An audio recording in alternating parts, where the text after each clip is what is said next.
Bienvenidos y bienvenidas a este nuevo acto de la feria. En esta ocasión tenemos el privilegio de presentar el último, ya no sé si penúltimo quizá, porque tienes otro que vas a, ¿verdad? Libro de un amigo que nos conocemos. Ahora contaré un poquito en la parte biográfica esas circunstancias de hace tiempo, que es Rafael José Díaz y se llama La montaña de barro. Lo tienen aquí delante también y lo pueden encontrar. Lo recordaremos al final del acto en distintos stands de la feria, ¿verdad? Y bueno, ya en las librerías y se puede pedir por internet, etcétera, etcétera. Bien, es una feria del libro y venimos a promocionar el libro como tiene que ser.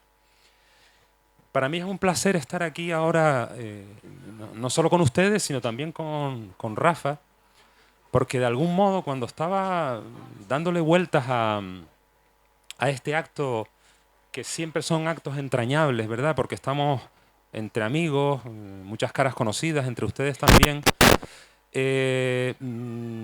Para mí es muy especial porque yo conocí a Rafa ya hace unos cuantos años, no sé si conviene decir eso, ¿no? Pero bueno, ¿no? Sí, porque el tiempo va pasando y la comunidad de escritores, pues nos vamos relacionando desde hace muchos años, pues casi como el río Guadiana. A veces nos vemos más, a veces nos vemos menos. Y en el caso de hoy hay un signo, hay algo interesante que se cumple y que seguramente ni el propio Rafa lo ha pensado, pero yo sí lo pensé cuando estaba dándole vueltas a la presentación de hoy. Nosotros nos conocimos, como digo, pues hace veintitantos años y coincidimos en uno de sus primeros libros de Rafa, en una colección maravillosa que pertenecía a Ediciones La Palma, que se llama Tierra del Poeta, recordarás, ¿verdad? Y allí era una colección cerrada a 12 números, esa maravillosa editorial La Palma que todavía entonces dirigía Elsa López, que ahora dirige David, ¿verdad? Y eran 12 números nada más. El número 11 era La llamada en la primera nieve de Rafa y el número 12 era el mío. Veintitantos años después coincidimos también en editor, porque el libro que presentamos hoy en esta colección, que lo tengo que decir también, El sastre de Apollinaire, publiqué yo ahora el penúltimo y hemos coincidido, por tanto, en sello editorial.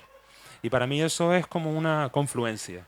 De hecho, tenía apuntado aquí arriba en mis notitas confluencia como título marginal, al margen de esta pequeña presentación. Pero claro, las confluencias no solo empiezan ahí y acaban aquí, sino que en medio ha habido otras muchas confluencias.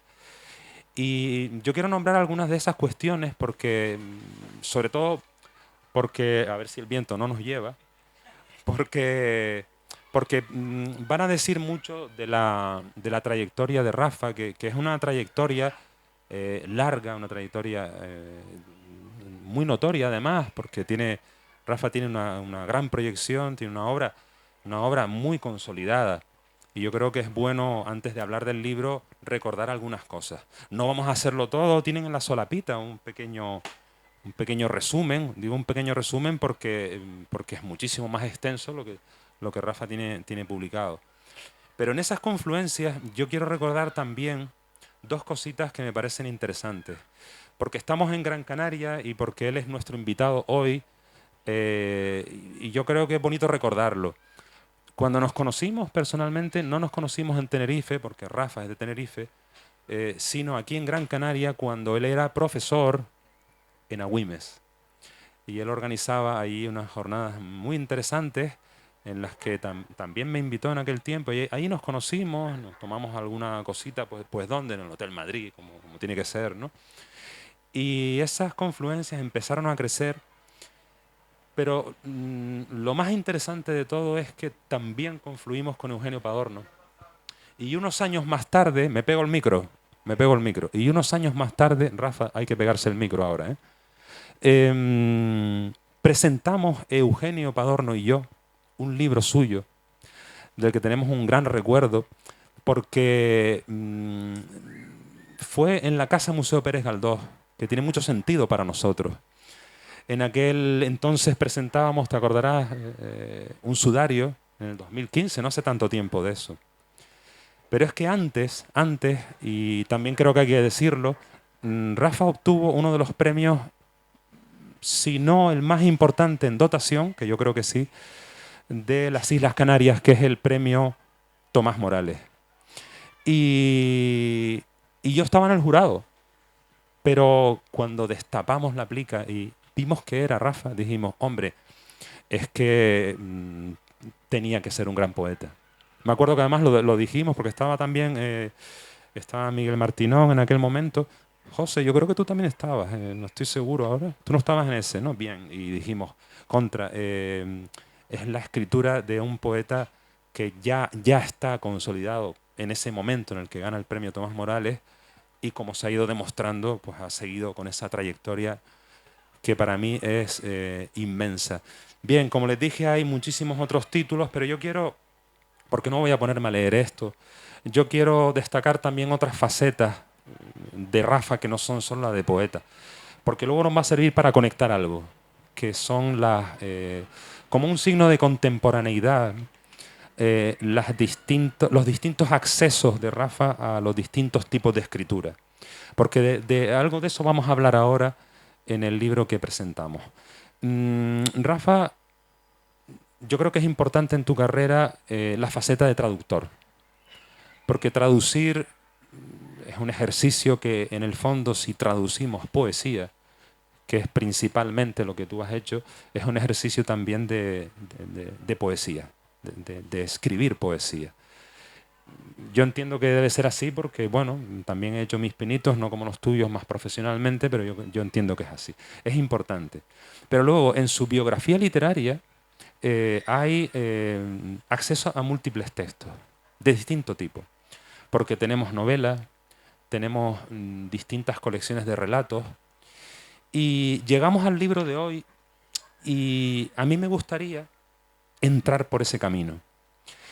Yo he planteado esta presentación, después de estas primeras palabras preliminares, como un pequeño diálogo, porque yo creo que para el público pues probablemente sea más enriquecedor que estar yo echando un rollo ni nada parecido, que bueno, que Rafa también tiene bibliografía pasiva abundante que se puede leer en distintos medios.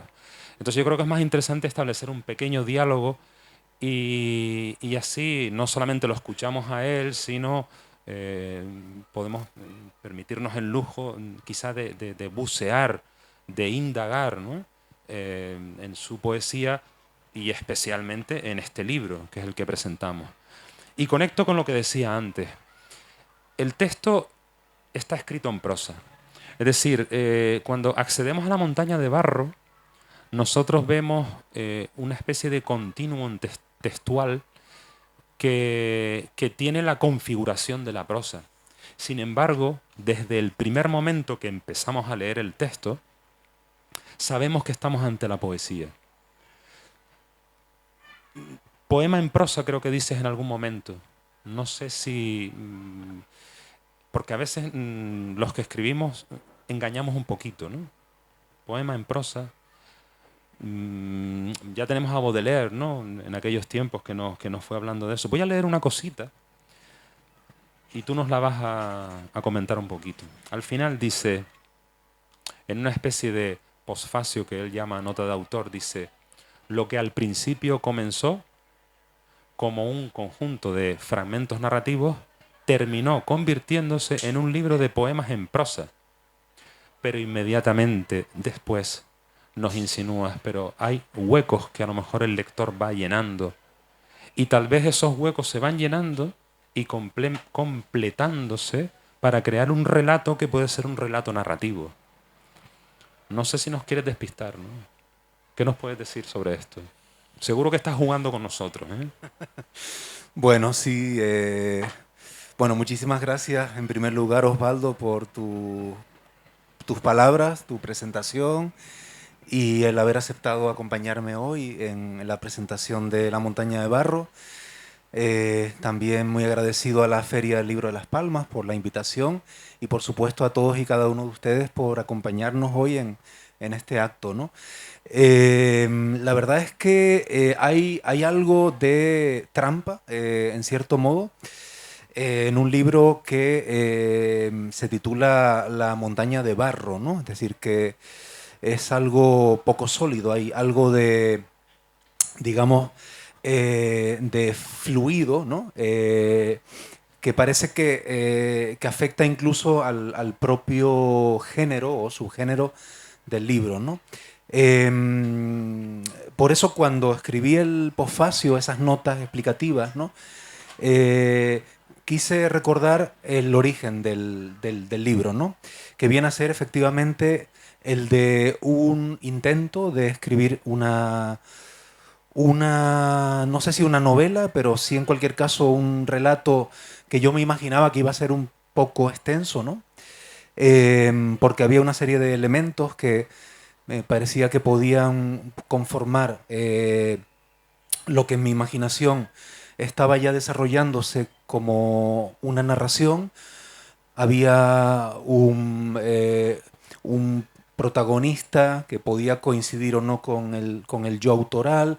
Había una serie de pistas confusas, unas marcas de ruedas en el barro, en un lugar montañoso de la isla de Tenerife.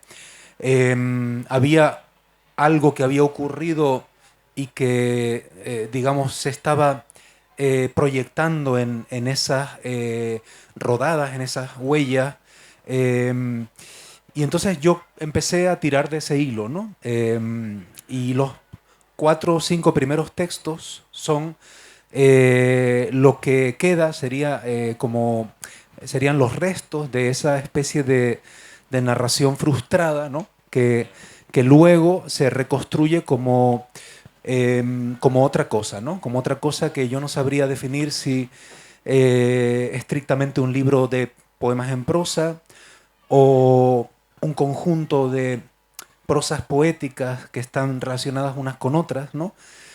Porque al final sí que hay como un vínculo entre los distintos textos, ¿no? Una especie de continuidad, pero es verdad que también pueden leerse de manera autónoma, ¿no? Pueden leerse cada uno de ellos de forma independiente.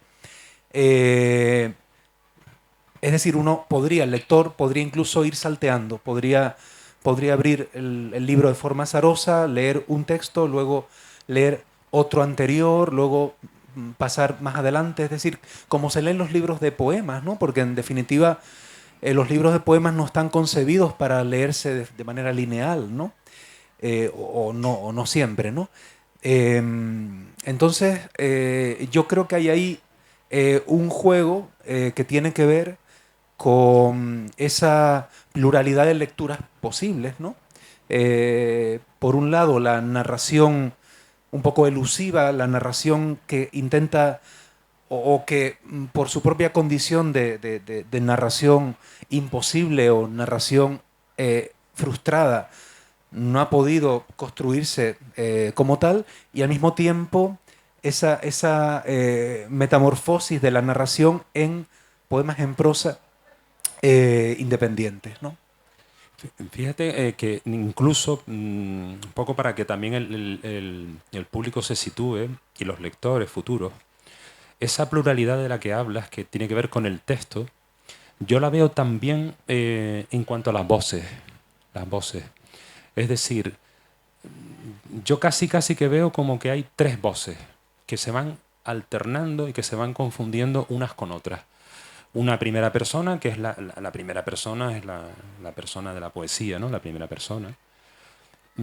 Que a su vez se bifurca, ¿no? En el yo y en el nosotros en algún momento. Es muy curioso. Pero luego de repente encontramos también una tercera persona que parece que hay un distanciamiento, a veces en el mismo texto, pero a mí me sorprende especialmente la segunda persona.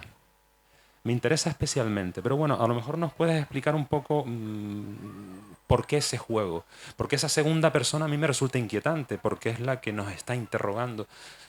a nosotros como lectores, pero tal vez no sea exactamente así. Este dialogismo en toda esa tradición de Bakhtin y demás, ¿no? Que es muy interesante, puede ser que te estés interrogando a ti mismo, puede ser que nos estés interrogando nosotros como lectores, porque de hecho parece que hay guiños también a los lectores, ¿no?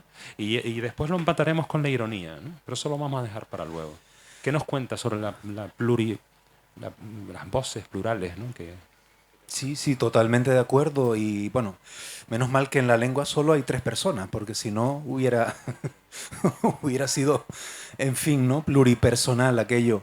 Porque efectivamente, claro, como decía antes, la narración comienza con la, bueno, con la historia de un paseante que vengo a ser yo, en definitiva, esa primera persona que recorre ese lugar montañoso, ¿no?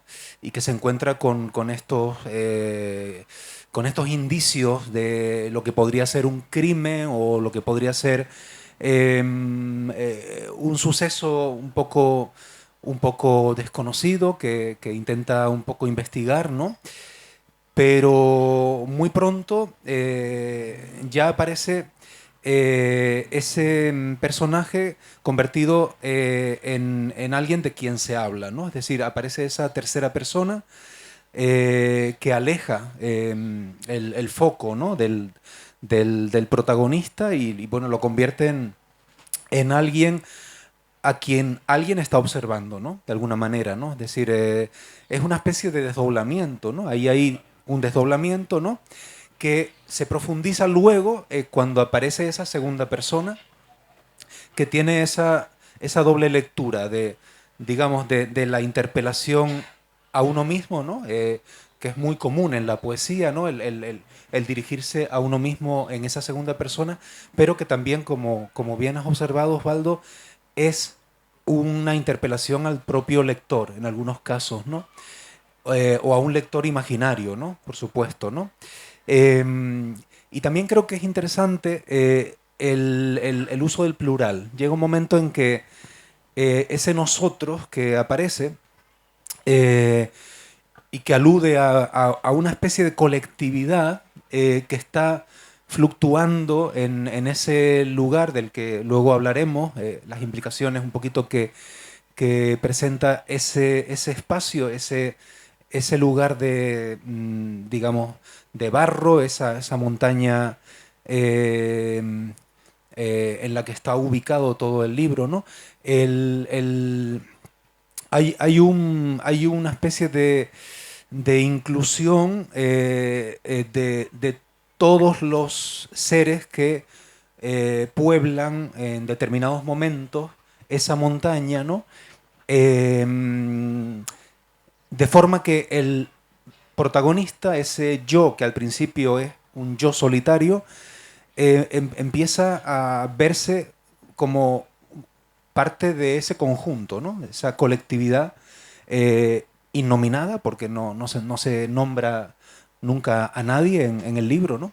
Entonces, al final, me di cuenta de que estaba intercalando los diferentes fragmentos, ¿no? De alguna manera teniendo en cuenta esta pluralidad de voces, ¿no? Sí. Y me lleva esto también a otro nivel, porque hasta ahora hemos estado haciendo una cala en el texto desde el punto de vista prácticamente formal. Lo hice a propósito. O sea, quería empezar por ahí, porque lo habitual es empezar por otro lado, ¿no? Pero vamos a descender un poquito a la parte del tema, porque has estado contándonos que hay una montaña, has estado haciendo una gestualidad muy interesante, porque es como una espiral, como una circularidad, ¿no? Que es un concepto que está muy presente en el contenido, pero en ese contenido yo quiero hacerte una pregunta, bueno, no sé si puede ser a lo mejor embarazosa, en el sentido de que no quieras responderla o no te interese responderla. Da la impresión de que esa montaña de la que estamos hablando, que puede tener un referente real, ¿no? Bueno, de hecho lo dices al final, lo dices, ¿no? O sea, no hay ningún problema. Sin embargo, a mí me da la impresión de que es como si dijéramos, no sé si decir un escudo contra el mito o realmente es una mitificación de la montaña. No sé si es ironía, lo siento como ironía en algún momento, pero en algún momento digo, es una configuración mitológica. Entonces, no sé si estás trabajando el mito y el contramito, o estás criticando el mito, o estás destruyendo el mito. Igual es embarazoso preguntarte esto porque no se trata de desvelar nada, ¿no? Pero quizá, ¿cómo lo ves tú? Bueno, eso sí es una pregunta muy, muy pertinente y muy difícil de responder, porque sí que desde el momento en que hablamos de montaña, ¿no? Estamos ya entrando en el terreno del mito, ¿no? Eh, cualquier paseo, cualquier excursión por una montaña, de alguna manera nos introduce en un lugar que no es solamente el lugar físico, ¿no? En el que estamos, eh, digamos, transcurriendo, sino que estamos en un lugar simbólico, ¿no? Al mismo tiempo. Eh, entonces, claro, se da esa doble significación del lugar real y el lugar simbólico, ¿no? Eh, pero habría, de alguna manera también, yo creo que esta lectura que has hecho a mí me interesa porque creo que de forma inconsciente se está intentando también desmitificar esa mitificación de la montaña, ¿no? Eh, Estoy intentando acordarme de un montón de textos, ¿no? En los que la montaña, y seguro que ustedes tienen muchísimos en la mente, ¿no? Y en tu obra, porque tú Sí, lo trabajas en muchos libros también, ¿eh? sí, sí, sí, también, efectivamente. Eh, pero claro, aquí al introducirse nuevos materiales, ¿no? Nuevos materiales me refiero materiales literarios, ¿no? Eh, Se produce de alguna manera un efecto desmitificador, ¿no? Es decir, que al mismo tiempo que en algunos textos parece que el personaje, bien el narrador en primera persona o bien el personaje en tercera, esté en un marco simbólico, ¿no? Al mismo tiempo, esas otras voces que van apareciendo lo que intentan es echar barro, nunca mejor dicho, contra esa excesiva mitificación, ¿no? Eh, y en este sentido es un libro que se contradice permanentemente, ¿no? Creo yo. Un libro en el que, bueno, creo que antes lo comentábamos, Sí, ¿no? sí. Se puede afirmar algo e inmediatamente desmentirlo, ¿no? De hecho, si me permites, tengo anotados algunos de esas aparentes contradicciones, que son contradicciones que siempre están en la poesía, ¿verdad? Y anoté algunas porque me resultó interesantísimo. Y me acabo de notar en la cabeza otra cosita que te voy a preguntar. Yo no llevo ni reloj, pero tú sí lo llevas, ¿no? Vamos bien, porque además queremos que Rafa nos lea algún textito. Esas contradicciones, que a lo mejor no es la palabra más adecuada, pero tienen una rentabilidad poética impresionante, son como elementos de dualidad. Son casi como los opuestos. Y tú, que lo acabas de mencionar, pues me parece interesantísimo porque, vamos, es una de las partes más interesantes del libro. Voy a a mencionar algunos que me he anotado aquí. En la página 23 dice, lo que acaba de ocurrir o lo que aún no ha ocurrido. En la 26, la danza circular te libera de ti mismo y en ti mismo te atrapa. En la 29, bajar por una cuerda sin cuerda. Un poquito más adelante, las palabras sobran, es decir, faltan. En la página 35, lo que fuiste y no fuiste, lo que ibas a hacer y no sabías. Este texto me parece realmente interesante, igual después lo podemos leer. Lo que ibas a hacer y no fuiste. Son todo variantes sobre la misma contradicción, sobre los mismos opuestos, sobre la misma dualidad. Y así hay muchísimos a lo largo de los diferentes textos. Esta dualidad tiene que ver también quizá con una necesidad de contradecir tu propia personalidad, es decir, estás luchando contigo mismo, porque yo noto que hay una fuerza interior en el propio poema, en la que hay algo que está sucediendo y hay algo que estoy rechazando al mismo tiempo. A mí es la sensación que me da como lector, ¿no? No sé si hay algo de eso ahí. Sí, la verdad que ahora que lo estaba pensando, en el libro se producen eh, una serie como de choques permanentes, ¿no? Entre, por ejemplo, entre la percepción y y la ensoñación, ¿no? Por un lado, ¿no? Entre los seres reales y los seres imaginarios, ¿no? Es decir, el libro está constantemente intentando abordar lo que sería una frontera, un límite entre dos realidades que llega un momento que confluyen, ¿no? Entonces, hay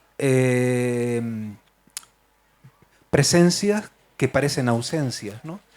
Y hay cuerpos que parecen fantasmas.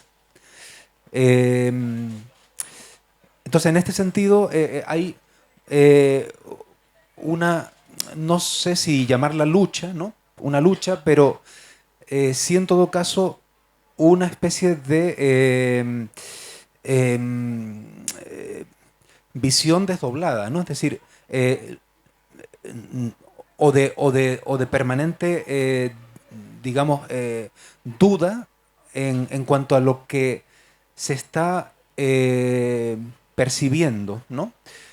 Porque tiene mucho que ver con ciertos estados alterados de la percepción también, ¿no?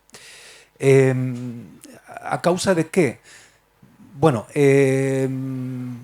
claro, el libro se remonta a una época concreta que fue el regreso de Madrid a Tenerife, ¿no? Que fue en el año 2015, justamente el año en que presentamos un sudario, ¿no?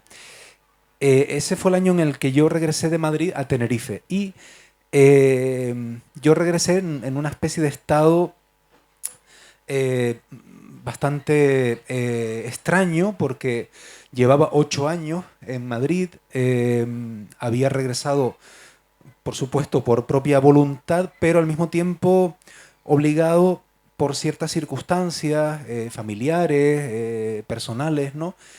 Y recuerdo aquel primer año en Tenerife como de absoluta desorientación, es decir, yo estaba muy poco convencido con mi regreso, entonces estaba en una lucha conmigo mismo, ¿no? Intentaba escapar o intentaba de algún modo encontrarme o perderme, ¿no? Seguimos con las contradicciones, ¿no? Acudiendo, no todos los días, lógicamente, pero sí con una relativa frecuencia a un lugar como este, a la montaña de Barro, que es en concreto la Mesa Mota en Tenerife, para quienes conozcan la isla, ¿no? En la Vega de la Laguna, pues hay una montaña que se llama Mesa Mota. Y por un lado estaba aquella desorientación, aquella sensación de no encontrar mi lugar en aquel momento, en aquel lugar, ¿no? Y además se da la circunstancia de que el momento del día en el que yo frecuentaba aquel sitio era casi siempre era el atardecer. Era el momento en el que eh, empezaba ya a hacerse de noche, la realidad era cambiante, ¿no? Y, y además, cuando yo iba allí, es un lugar muy conocido para practicar lo que se llama el cruising, ¿no? Eh, pero no siempre que yo iba a ese lugar iba a practicar el cruising, sino que a veces iba, digamos, porque había convertido en hábito, ¿no? Ese lugar. Es decir, ese lugar me permitía o me procuraba una cierta, digamos, distancia de la percepción que tenía de mí mismo, ¿no? Y entonces me di cuenta de que empezaban a ocurrir allí una serie de cosas, ¿no? Que empezaron con este misterio que yo quise ver en esas huellas de vehículos, ¿no? Pero que en realidad fueron ampliándose, ¿no? Entonces, mm, lo que voy haciendo en el libro en realidad es sintetizar el conjunto de experiencias de muchísimos momentos distintos en ese mismo lugar, eh, como si todo hubiera ocurrido en una sola tarde, ¿no? Es decir, podría pensarse que todo ha ocurrido en una tarde o una tarde-noche, pero en realidad es el resultado de muchas visitas con experiencias muy distintas, ¿no? Casi ninguna de ellas eróticas o sexuales, podríamos decir, sino más bien de otro tipo, ¿no? Y experiencias que muchas veces tienen que ver con la pregunta por la propia identidad, la pregunta eh, bueno, por las grandes preguntas que nos hacemos, ¿no? Entonces, bueno, creo que me fui por las ramas, Osvaldo, No, todo lo contrario. y ya no De hecho, sé qué es lo que tenía que no, responder. no, de hecho te iba escuchándote, me sugieres otras cuestiones, pero no nos podemos alargar mucho. Ahora pasamos a leer algún textito. Pero se me estaba ocurriendo algo cuando estabas escribiendo, perdón, hablando ahora, porque escribes porque superas algo o escribes porque no lo has superado. Porque claro, es una experiencia iniciática la que tienes ahí. Entonces, Bueno, yo creo que en el caso de este libro no hay... eh, mm, claro, el libro está escrito en realidad en 2020, ¿no? Está escrito en una etapa bastante posterior al momento en que se está describiendo, ¿no? Es decir, que está escrito desde una distancia, ¿no?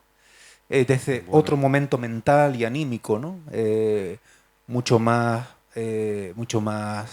equilibrado, podría decir, ¿no? Además, curiosamente es el año de la pandemia, aunque yo no recuerdo si lo escribí antes o durante la pandemia, no me acuerdo de eso. Pero digamos que tampoco sé por qué en ese momento quise, quizá porque era quizá un año también crítico, ¿no? Y entonces de alguna manera retomé o me acordé de aquella serie de momentos que habían ocurrido, ¿no? Que son muchas veces escenas muy visuales, ¿no? Porque el libro además no solamente es muy visual, sino es muy sensorial. Estoy intentando acordarme ahora de un fragmento en el que yo estoy, o el protagonista, o quien sea, está tumbado en el barro, es decir, está tumbado en el suelo, ¿no? Tampoco recuerdo que aquello fuera real, sino que es posible que yo lo haya imaginado, y siente que empieza como a fusionarse o desea fusionarse con la tierra, ¿no? De alguna manera. Entonces no sé si a lo mejor a ustedes les ha pasado que están en un momento de ansiedad, un momento de cierta desorientación vital y a mí me ha ocurrido, por ejemplo, ¿no? Que si uno se tumba, boca abajo, sobre todo en la tierra, o si uno abraza un árbol, ¿no? Uno empieza a encontrar como cierta tranquilidad, ¿no? Poco a poco, cierta tranquilidad. Eh, entonces hay algo de eso, ¿no? Hay algo también de intento de curación, ¿no? Entre comillas, ¿no? De intento de curación anímica, ¿no? En el libro.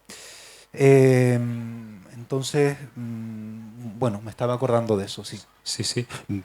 Yo creo que es el buen momento ya para la recta final leer, para que nos leas algún textito. Yo entiendo que ya hemos dejado claro que aquí hay círculos concéntricos, que no hay una cronología, pero ¿te importaría quizá empezar por el primero, luego ya un poco por situar al público y luego ya eliges dos o tres textitos? Sí, Yo creo sí. yo creo que es interesante empezar por el primero. Y quizá Osvaldo, por la cita que me gusta Ah, mucho pues muy de bien. Clarice Lispector, Sí. el libro lleva dos citas, Mm. una un poco más larga de un novelista suizo de Charles Ferdinand Ramus y otra mucho más breve de Clarice Lispector, que por cierto, si no la han leído, seguro que muchos la han leído, la recomiendo vivísimamente. Para mí es una de las grandes escritoras del siglo XX en cualquier idioma y una en fin, yo no la voy a llamar maestra porque ojalá hubiera yo aprendido algo de ella, pero es una inmensa, Teca lo sabe, por supuesto, ¿no? Una inmensa escritora, ¿no? Y la cita que yo puse de la Pasión según GH era como si hubiese muerto ya y diese sola mis primeros pasos en otra vida. Esa es la cita de Clarice. Y el primer texto, hubo al principio una imagen que lo desencadenó todo. No diré ahora mismo cuál fue, la guardaré en los huecos que separan las palabras, y aunque soplar en ellos no bastará para aventarla, quién sabe si no ganaría este texto en transparencia si en vez de leerlo saltando de palabra en palabra, se escondiera el lector en los escondrijos que las separan y las unen, y tirando de las letras iniciales y finales, las desvencijara las palabras, digo, y las recompusiera, las distorsionara incluso, hasta lograr que el texto dijera lo que intenta evitar decir. ¿Quién sabe? La guardaré en los intersticios, decía, hasta que en algún momento, asomando como desde dentro de una cueva de 1000 recovecos, aparezca la imagen y lo disipe todo. Pues quizá lo que al principio desencadena unos hechos lo haga en definitiva para acabar desvaneciéndolos, borrándolos. Muchas gracias. Te da el pie el misterio, ¿no? Para enganchar un poco ahí. Sí. Elige, sí, se nota, ¿eh? Elígete ya tú lo que tú... Mira, quizá el que me decías de la página 25, pero ahora ninguna de esas sombras espectrales deambula por los caminos entre los eucaliptos. Hay un zumbido que retumba a lo lejos, el de las motos que entrenan en un circuito formado entre terraplenes, más allá de la zona arbolada. Como sonido de fondo para la aventura de internarse en la pista enfangada, resulta apropiado. La luz, que mengua vertiginosa, se queda un instante retenida en las copas, pero al mirar hacia el suelo no hay ya sino una oscuridad viscosa, un entramado perfecto para que los pies se hundan con despreocupación en el barro. Ha dejado el coche en el descampado, como otras veces, pero ahora se ha desviado hacia la pista, paralela a la carretera, que penetra en el bosque. Sabe que desanda las huellas de otro y suma su cuerpo al deseo del origen.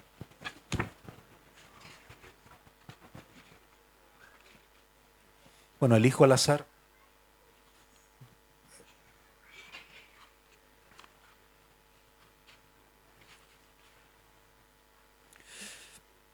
En segunda persona, ¿no? Todas las veces que fuiste, recordaste aquella primera, cuando aún no conocías la montaña y llegaste a ella como se llega a los sitios que de verdad importan, por un golpe de azar, en una compañía fortuita, una noche cuyo recuerdo apenas dibuja el vaho de unos cuerpos en el cristal de una noche, en el cristal de un coche y las luces repartidas por la llanura allá abajo. Desde ese día, sin saberlo, algo te vinculó a la montaña, pero como si supieras que el futuro te depararía momentos no siempre tan gratificantes como aquel, te alejaste de ella, la olvidaste, encapsulaste aquel instante de comunión con el vaho y el cristal, igual que otros muchos recuerdos encapsulados e inservibles. como si lo arrojaras a un vertedero. Sin embargo, conservó algún tipo de luz invisible que irradiaba a lo lejos cuando pasabas por la carretera que bordea la montaña, y al mirar hacia arriba sentías la punzada de un nombre borrado, un cuerpo olvidado, el vaho en el cristal.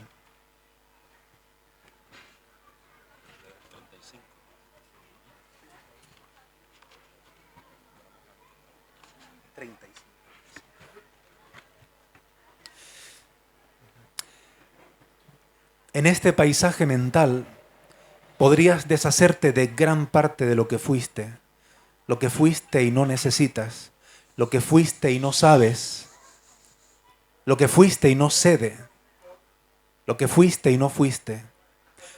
Podrías traer a este vertedero situado en lo alto de una montaña los cachivaches que abarrotan una memoria abrumadoramente desintegrada.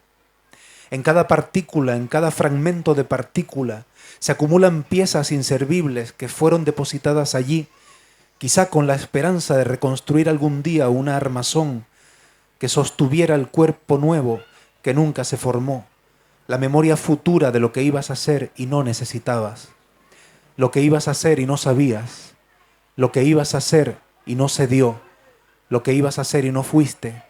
Este paisaje mental es el lugar perfecto para abandonarlo todo. Aquí pueden pudrirse juntos, irrecuperables, lo que fuiste y lo que ibas a hacer.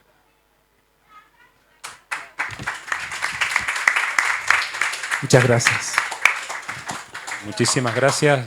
Sí, las instrucciones son que a las -10 vamos terminando, y creo que son las -10, ¿no? Justo, sí. Justo, ¿verdad? Bueno, antes de agradecer a todo el